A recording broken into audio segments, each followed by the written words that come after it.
तारिक जमील साहब पे मुझे बहुत तरस आता है, क्योंकि मैं उनके मुजाहिदे जानता हूँ। कैसे ज़िंदगी में दौलत को लात मारी है उन्होंने, कैसे मुजाहिदों में टाइम गुजारा, पूरी ज़िंदगी तबलीग में चल चल के पहिया बन गए। आज हर दूसरा आदमी ये लैंड क्रूज़र में घूमते हैं, ये ओ भाई वो करोड़पति ख़ानदान में पैदा हुए हैं, फिर भी उन्होंने दौलत कमाई नहीं। जो कुछ मिला बाप की विरासत है। तो इस पे क्यों तंग कर रहे हो किसी को? आखिरी उम्र में, बुढ़ापे में इनका एहतराम करो।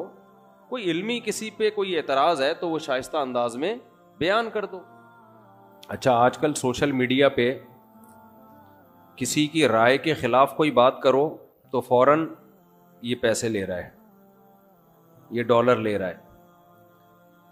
तो ये बहुत आजकल एक चल रहा है कि किसी पे कुछ भी इल्ज़ाम लगा दो, डॉलर खोर, डॉलर लेते हैं ये।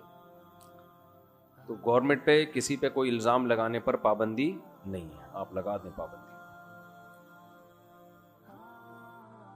जे इलैहिम फलना, डॉलर इतना अमेरिका भी फालतू नहीं बैठा हुआ, या हुकूमत भी कि वो फ्री फोकट के डॉलर बांटती रहे बैठ के।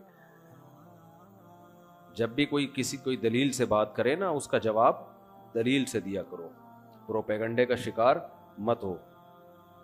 सारे उलमाई डॉलर खोर हैं, सारे मौलाना ही सरकारी मौलाना है, मुफ्ती तकी साहब भी, मुफ्ती अब्दुर्रहीम साहब भी, फलां भी, फलां भी, फलां भी। बस ये 2-4 लोग आए हैं दुनिया में जो कमेंट्स करने, ये हैं नेक। इंसान एकदम नहीं बिगड़ जाता, ये जहन में रखो। जो बिगड़े हुए होते हैं वो शुरू से ही बिगड़े हुए होते हैं। नजाशी ने, जाफ़र तैयार ने, जब हिरकल, हज़रत अबू सुफियान ने हिरकल के सामने कहा कि हम पैगंबर पर ईमान लाए हैं, तो हिरकल ने क्या कहा था? क्या उन्होंने ज़िंदगी में कभी झूठ बोला है? तो हज़रत जाफ़र तैयार ने कहा नहीं।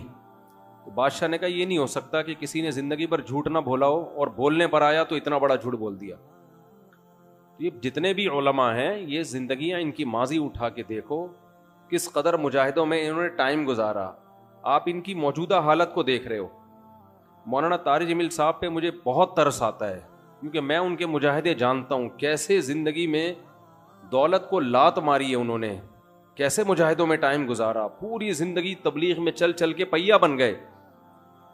आज हर दूसरा आदमी ये लैंड क्रूज़र में घूमते हैं, ये ओ भाई वो करोड़पति ख़ानदान में पैदा हुए हैं, फिर भी उन्होंने दौलत कमाई नहीं।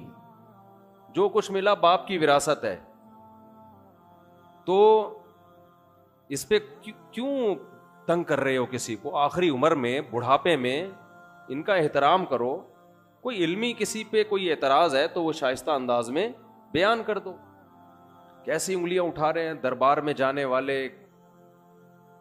कभी 1 रुपए के लिए किसी सरकारी दरबार में नहीं गए हैं वो, 1 रुपए लेने के लिए भी ना किसी से मिले हैं। जब मिले उनको तबलीग करने के लिए मिले हैं। तो मुबल्लिग हैं, दाई हैं। और ये जितने लोग एतराज़ कर रहे होते हैं ना, खुद इनका ज़रा सा भी काम होना तो फिर देखो ये कैसे दरबारी बनते हैं। ये तो जिसको बाप से दौलत मिली है उसको भी चैन से नहीं जीने देते। बाकी कोई एतराज़ है करो। हाँ, कुछ ये ज़रूर है कि ऐसे मशहूर लोगों को बाज़ दफ़ा कुछ दाएं बाएं लोग कैश करा रहे होते हैं। दाएं बाएं कुछ लोग ऐसे होते हैं जो उनके नाम को इस्तेमाल कर रहे होते हैं। तो वो ठीक का मतलब ये नहीं कि उनके दाएं बाएं कोई भी होगा वो भी 100% ठीक ही होगा। बहुत हमने भी अपने साथ देखा है। हम तो इतने बड़े आदमी हैं नहीं, लेकिन हमारे नाम के मंजन लोग बेच रहे होते हैं। हमारे नाम पे क्या क्या 2 नंबरियाँ हो रही होती हैं। लेकिन मौलाना को हम ज़ाती तौर पे जानते हैं, सखावत का दरिया है, गरीबों के लिए, मसाकीन के लिए। अखलाक उनके देखो यार, इतना हौसला, इतनी बर्दाश्त मेरे अंदर तो नहीं है, सही बता दो। इबादत गुजार हैं, तहज्जुद गुजार हैं, तो लेकिन तंज देखो, तंज देखो। हर दूसरा आदमी मालदारों से मिलते हैं, गरीबों से नहीं मिलते। तुमने मिलते हुए देखा है उनको? गरीबों से मिलते हैं कि नहीं मिलते? उनकी वीडियोस आ जाती हैं जब दौलतमंदों से मिल रहे होते हैं। टमाटर वाले से मिलते हैं तो कोई वीडियो नहीं बना रहा होता, क्योंकि प्रोग्रामों में वीडियोस बनती है ना, हर जगह थोड़ी वीडियो बनती है। हिजड़ों पे मेहनत करें तो ये उनका हौसला है। कहते हैं ये देखो हिजड़ों के पीछे पड़े हुए हैं। यार तुम जाओ 2-4 मिनट किसी हिजड़े के साथ बैठ के तबलीग करो, उसको तुम्हें अंदाजा हो जाएगा। तो बस कर दो मनफी बातें फैलाना, बस कर दो। और पता है ये मनफियत बार बार, वो भी बुरा, वो भी बुरा, वो भी बुरा, वो भी ऐसा सब खराब हैं ये सही है 4-6 आदमी बस दुनिया में जो कमेंट्स कर रहे होते हैं नीचे। मनफी सोचते रहने से ना इंसान डिप्रेशन का डब्बा बनता है और थोड़े दिनों में अपनी मौत खुद ही मर जाता है।